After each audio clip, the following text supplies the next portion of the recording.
Sir ఆంధ్రప్రదేశ్‌లో అధికారులని ఎందుకు మారుస్తున్నారంటారు? సీఎస్‌ని గాని, ఇంటెలిజెన్స్ గాని, డీజీపీ గాని ఎందుకు మార్చాలని?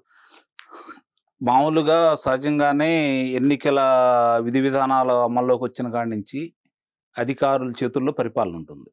అంటే ఎప్పుడూ అధికారుల చేతుల్లోనే పరిపాలన ఉంటుంది. మామూలుగా ప్రజాప్రతినిధులు వాళ్ళు అనుకున్నయన్నీ అధికారులతో చర్చించి ప్రజలకు ఏది మంచి, ఏది చెడు అని చెప్పని మాట్లాడి దాన్ని అమలు చేయాల్సింది అధికారులే. ఇక్కడ ఏమైందంటే జగన్మోహన్ రెడ్డి గారు ఇప్పుడు ప్రస్తుతం ఆపద్ధర్మ ప్రభుత్వం అయినా కూడా ప సంపూర్ణ ప్రభుత్వం లాగానే జరుగుతున్నాయి పనులు. దానికి జవహర్ రెడ్డి గారు అంటే ప్రధాన కార్యదర్శి, అలాగే ద్వారకానాథ్ రెడ్డి గారు డీజీపీ, అలాగే ఇంటెలిజెన్స్ సంబంధించి రామాంజనేయులు గారు. వీళ్ళు ఇంకా జగన్మోహన్ రెడ్డి గారి ఆదేశానుసారం ఆ పార్టీకి అనుకూలంగా ఎవరైతే ఉన్నారో వాళ్ళకు కొమ్ము కాస్తూ, ఉదాహరణకి ఏందంటే వెంకటరామరెడ్డి గారి మీద చర్యలు తీసుకోమని చెప్పని 8వ తారీఖున కేంద్ర ఎన్నికల సంఘం ఆదేశించింది. అవును. కానీ ఇప్పటి వరకు ఆ ఫైల్‌ని తొక్కిపెట్టి ఇప్పుడు దాకా నిన్న చేయాల్సి వచ్చింది అది. అలాగే మరి రెడ్డి గారిని కేంద్ర ఎన్నికల సంఘం మాకు కేంద్రానికి పంపించండి, డిప్యూటేషన్ మీద వచ్చాడు కదా ఆయన మళ్ళీ మాకు పంపించండి అని చెప్పానంటే దాన్ని పక్కన పడేశారు. అంటే ఇక్కడ ఏం జరుగుతుందంటే వాళ్ళకు అనుకూలంగా ఎవరైతే ఉంటారో వాళ్ళను కొనసాగిస్తూ కులాల పరంగా విభజించి, ప్రాంతాల పరంగా విభజించేసేసి తనకు అనుకూలమైన అధికారుల్ని 3 అంచెల్లో పెట్టుకున్నాడు. ఇక్కడ గుర్తుంచుకోవాల్సింది ఏంటంటే 3 అంచెల్లో పెట్టుకున్నాడు ఆయన. వాళ్ళకు ముందుగానే తెలుసు వీళ్ళని తప్పిస్తే ఇంకెవరు ఉండాలి. ఇప్పుడు నిన్న సీఎస్ గారు కూడా చూస్తే వివాదాస్పదమైన వాళ్ళనే మళ్ళీ తిరిగి నియమించడానికి చూస్తూ ఉన్నారు. ఇక్కడ ప్రతి అంశం కూడా ఈరోజు పరిగణలో తీసుకుంటా ఉంటే ఏ చిన్నది జరిగినా ప్రతిపక్షాలకి ఎంత పెద్ద దెబ్బలు తగిలినా కూడా పట్టించుకోవట్లేదు. అధికార పార్టీకి సంబంధించింది ఏ చిన్న ఎవరన్నా విమర్శించినా ఏదైనా చేసినా కూడా దాని మీద తీవ్రమైన చర్యలు తీసుకుంటా ఉన్నారు. అంటే పక్షపాత ధోరణి అనేది స్పష్టంగా ఉంది. ఎన్నికలు ఇలా ఉంటే ఎన్నికలు సజావుగా సాగవనే అభిప్రాయం ప్రతిపక్ష పార్టీ నేతల్లో ఉంది. దానికోసం అని చెప్పని ఇట్లా కొమ్ము కాస్తున్న అధికారులను తప్పించాలనేది భావన. మీరు చూసుకుంటా ఉంటే 2004 నుంచి అంటే రాజశేఖర రెడ్డి గారు అధికారంలోకి వచ్చినప్పుడు నుంచి కూడా ఈ అధికారుల విచ్చలవిడితనం పెరిగింది. దానికి సంబంధించి ఆ రోజు జగన్మోహన్ రెడ్డి గారి మీద వచ్చినటువంటి అభియోగాల్లో ఎక్కువ మంది అధికారులు ఆయనతో పాటు కారాగారవాసం శిక్ష అనుభవించారు. అంటే అక్కడ మొదలైంది అధికారుల యొక్క ఈ విశృంఖలత్వం. దాని తర్వాత ఇదే అధికారులు పనిచేశారు కదా చంద్రబాబు నాయుడు గారి దగ్గర. గతంలో ఏ రాష్ట్రంలో కానీ ఎక్కడైనా సరే 3 చీఫ్ సెక్రటరీలు న్యాయస్థానం ముందుకెళ్ళి చేతులు కట్టుకొని నిలబడే సందర్భం ఎప్పుడైనా ఉందా? లేదు. 2 డీజీపీలు. మరి ఈ ప్రభుత్వంలో ఎందుకు జరుగుతున్నాయి అంటే చాలా స్పష్టంగా ఇదే అధికారులు కదా గతంలో పనిచేసింది. అంటే ప్రతిపక్షాలు చేసిన కుట్రని వాళ్ళు అంటున్నారు. దానికి మీరేమంటారు? ప్రతిపక్ష కుట్ర అంటే ఇక్కడ ఎక్కడ న్యాయస్థానం చెప్పింది ప్రతిపక్ష కుట్ర? చెప్పండి. మీరు అడిగారు కదా, నేను అడిగిన దాన్ని మీరు చెప్పండి. మీరు అడిగిన దాన్ని నేను చెప్పాను. న్యాయస్థానం చెప్పింది అది ప్రతిపక్ష కుట్ర ఇద్దా? న్యాయస్థానం విచారణ చేయకుండానే జరిగింది అది. ఒప్పుకున్నారా లేదా వాళ్ళు? తప్పులు జరిగిన ఒప్పుకున్నారా లేదా? ఇప్పటికి రమ్మారమ్మి 300 పైచిలకు న్యాయస్థానం ముట్టికాయలేసింది కదా ఈ ప్రభుత్వం మీద. గతంలో ఎప్పుడన్నా జరిగిందా ఇది ప్రతిపక్షాల కుట్ర ఎలా అవుతుంది? మీరు చేస్తున్న దోపిడీలకి దురాగతాలకి ప్రతిపక్షాలు చెబుతున్నాయి. చెప్పేదానికి కూడా మీరు జీర్ణించుకోలేక సరిదిద్దుకోక గతంలో ఏం జరిగేది అంటే గత ప్రభుత్వాలు 1980 ముందు వరకు ప్రభుత్వాలు ఏం జరిగాయంటే ప్రతిపక్షాలు ఏదైనా అంశాన్ని లేవనెత్తితే సావధానంగా ముఖ్యమంత్రి కావచ్చు, మంత్రులు కావచ్చు వినేవాళ్ళు. నిజంగా ప్రజలకు ఏదైనా అసౌకర్యం కలుగుతూ ఉంటే ఆలోచించుకొని వాళ్ళు సరి చేసుకునేవాళ్ళు. ఇప్పుడు అలా కాదు కదా. ప్రశ్నించేవాళ్ళని లోనేయండి, లేదు నాయకుల్ని ప్రశ్నించేవాళ్ళు ఎవరన్నా కార్యకర్తలు అలాంటి ఉండి చంపేసేయండి. ఇదే కదా జరుగుతుంది ఆంధ్ర రాష్ట్రంలో. కొత్తగా ఏముంది? కాబట్టే కదా వీళ్ళు మాట్లాడుతుంది. ఇప్పుడు మీకు చిన్న ఉదాహరణ చెప్తాను నేను. తురగా కిషోర్ అనే వ్యక్తి మాచర్ల నియోజకవర్గానికి సంబంధించిన వ్యక్తి బుద్ధా వెంకన్న గారి వాహనంలో బుద్ధా వెంకన్న గారు, బోండా ఉమా గారు మాచర్లకు వెళ్తూ ఉంటే ఇప్పటికీ అందరి దగ్గర వీడియోలు ఉన్నాయి కదా. ఇంత పెద్ద సర్వీదానికి తీసుకొని పొడిచాడు కదా. ఆయనకేమో స్టేషన్ బెయిలా, నిన్న గులకరాయి అంటే జరిగిందో లేదో తర్వాత విషయం, దానికేమో హత్యాయత్నం కేసా కనపడతా ఉన్నాయి కదా. పొంగనూరులో జరిగిన అంగళ్ళలో జరిగిన దానికి చంద్రబాబు నాయుడు గారి మీద హత్యాయత్నం కేసు పెట్టారు కదా. ఎక్కడ జరుగుతున్నా బాధితులే వాళ్ళ మీదే తిరిగి నేరాల అభియోగం మోపుతున్నారు కదా. దాడులు చేసిన వాళ్ళనే వదిలిపెడతానే ఉన్నారు కదా. ఎక్కడన్నా జరిగిందా ఇంతకుముందు? ఆంధ్ర రాష్ట్రంలోనే ఎందుకు జరుగుతోంది అట్లా? దానికి వీళ్ళు ఎందుకు వంతపడతా ఉన్నారు? ఇప్పుడు ధర్మారెడ్డి గారు ఉన్నారు, తిరుమల తిరుపతి దేవస్థానం ఈవోగా ఆయన ఉండాలి, ఐఏఎస్ అధికారి ఉండాలి అక్కడ. మరి ఆయన ఐఏఎస్ అధికారా? ఈ ఐఏఎస్ సంఘం ఏం చేస్తా ఉంది? దాని గురించి ప్రతిపక్షాలు ఇంత గొడవ చేస్తున్నా కూడా కేంద్రం కానీ దానికి సంబంధించిన వాళ్ళు కానీ ఎందుకు పట్టించుకోవట్లేదు? ఇది కళ్ళ ముందు కనపడతానే ఉన్నాయి కదా. అంటే అతను ఏం చెప్తే అది జరగాల, నయానా భయానా లేకపోతే కానుకలు ఇచ్చా ఏ విధంగా లోపరుచుకుంటున్నాడు అనేది మనకు తెలియదు, వాళ్ళకి తెలియాలి. అందరు అధికారులు ఈరోజు ఆయనకు అనుకూలంగానే చేస్తున్నారు. మంచిదే, మంచి పనులు చేసేటప్పుడు అనుకూలంగా ఉండడం కూడా తప్పు లేదు.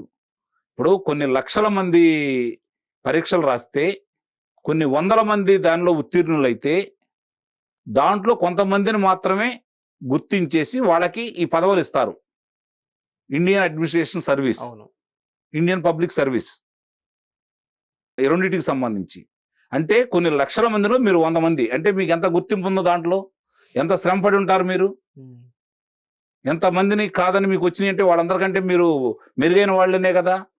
ప్రజల కోసం పాలకులకి ప్రజలకి అనుసంధానకర్తలుగా ఉండి పాలకులు పొరపాటు చేస్తుంటే చెప్పి దీనివల్ల ప్రజలకి ఇబ్బందులు వస్తాయి, ఇలా రాకూడదు, మనం ఇలా చెయ్యాలని చెప్పని పాలకులకి ఒప్పించి మంచి మార్గంలో నిలబెట్టడానికి కదా వీళ్ళు ఉండాల్సింది.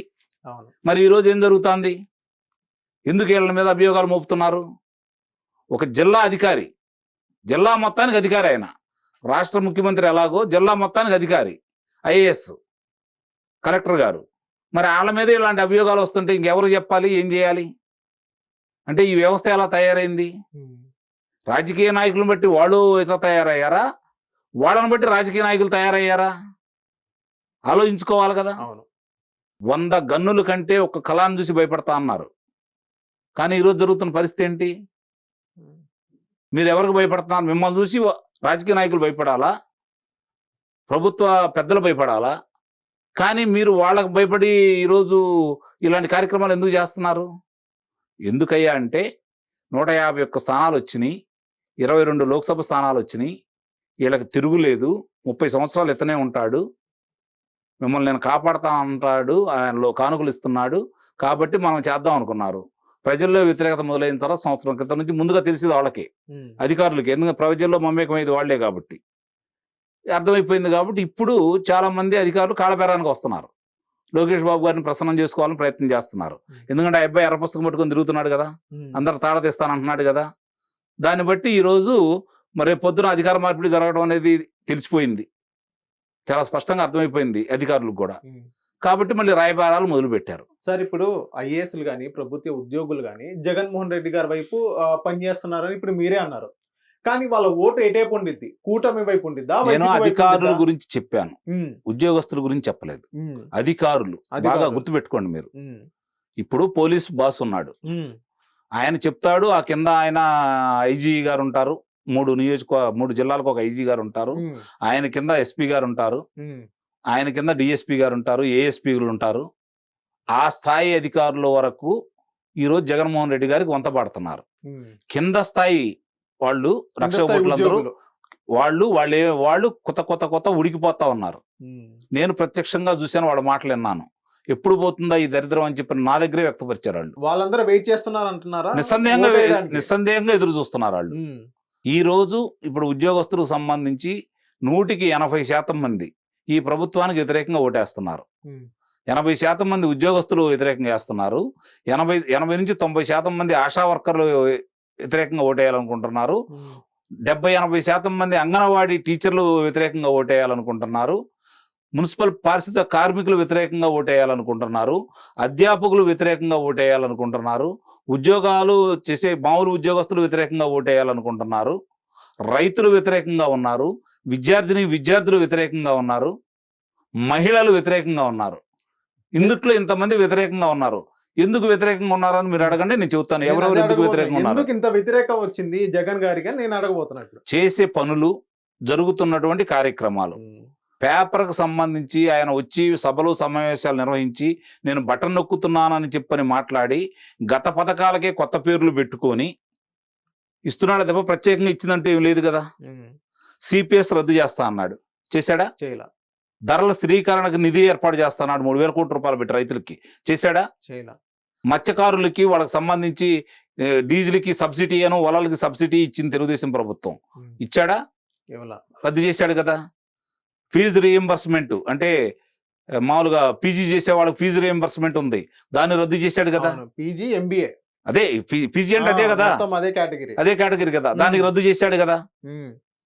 బెస్ట్ అవైలబుల్ స్కూల్స్ అంటే పేద విద్యార్థులు వాళ్ళు చదువుకోవడానికి, బాగా చురుకైన విద్యార్థులు చదువుకోవడానికి 45,000 రూపాయలు ప్రతి విద్యార్థికి కట్టి గత ప్రభుత్వం చదివిస్తే, ఈ ప్రభుత్వం వచ్చిన తర్వాత 60,000 మంది విద్యార్థులు అలా చదువుకునే వాళ్ళని ఒక కలంబొడితో తొలగించాడు కదా. సార్ ఇప్పుడు మీరు ఇవన్నీ చెప్తున్నారు కదా, వైసీపీ వర్గం ఏమంటున్నారు, వైసీపీ మంత్రులే అంటున్నారు మేము 100లో 90% చేసాం, మీరు 10 నేను చెప్పిన సరే మీరు చెప్పారు 100కి 90% అన్నారు, నేను చెప్పిన 5 పరిస్థితి ఏంటి 5 చెబుదాం అంటే ఈ 90లో 5 కూడా ఉండేగా. మీరు 90% చేసింది చూడండి, 90% అదే చెబుతున్నాను, 90% వరుసనే చెబుతా నేను. చెప్పండి, సిపిఎస్ రద్దు చేస్తా అన్నాడు, చేశాడా?